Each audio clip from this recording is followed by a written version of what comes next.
Zima je obdobie, kedy je v prírode menej potravy a sú niektoré druhy a medzi ne patrí aj medveď hnedý, ktoré toto obdobie prečkajú zimným spánkom a v podstate zo svojich brlohov vylezú, až keď je teda v prírode viacej potravy.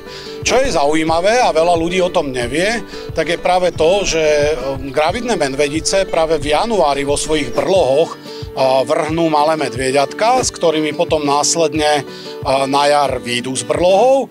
No a medzi taký štandardný vrch sa považujú dve medvieďatá, aj keď v dnešnej dobe už vidíme vodiace medvedice aj s 3 medvieďatkami.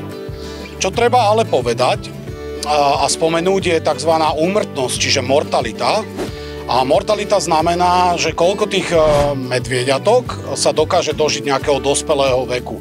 A pri medveďovi hnedom je tá úmrtnosť pomerne vysoká, je to niekedy až 50% tých medvieďat, ktoré sa nedožijú dospelého veku.